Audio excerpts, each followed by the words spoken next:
Personne n'a crié, personne n'a menacé, personne n'a levé la voix. Pourtant, il a obéi. C'était un homme ordinaire, un travail ordinaire, une journée comme toutes les autres. Quand on lui a demandé d'accepter, il a hésité, exactement 3 secondes. Il savait que c'était étrange, il savait que ce n'était pas juste, mais il a dit oui.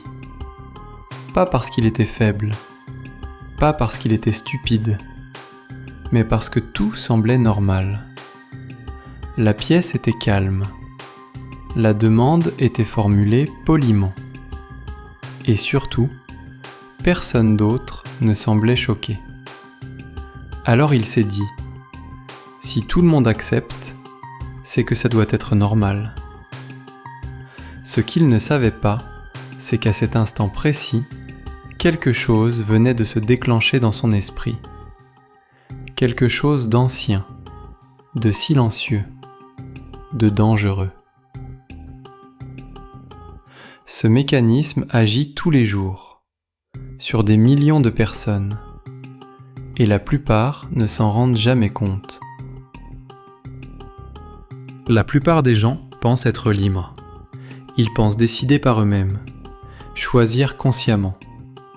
Mais la vérité est plus inconfortable. La plupart obéissent, sans jamais recevoir d'ordre. Le danger ne vient pas de ceux qui contrôlent, il vient de ceux qui n'ont jamais appris à questionner. Le moment le plus important n'est pas celui où quelqu'un te demande quelque chose. C'est celui où ton esprit te dit « tout a l'air normal ». Car c'est précisément là que tu dois t'arrêter. Te demander « est-ce que j'accepte ou est-ce que je réfléchis ?» Le silence est confortable, la conformité est rassurante, mais la liberté commence toujours par un malaise. La prochaine fois que tout semblera normal, pose-toi une seule question. Si personne n'obéissait? Le cerveau humain déteste une chose plus que tout, être différent du groupe. Depuis l'enfance, nous apprenons à observer avant d'agir. Quand tout le monde avance, nous avançons. Quand tout le monde se tait, nous nous taisons. Ce mécanisme porte un nom, mais son effet est invisible. Ce n'est pas la peur, ce n'est pas l'obéissance consciente, c'est la normalisation. Quand une situation paraît calme, le cerveau conclut qu'elle est sûre, même si elle ne l'est pas, même si elle va contre nos valeurs. L'autorité n'a même pas besoin de s'imposer. Il suffit qu'elle ait l'air légitime.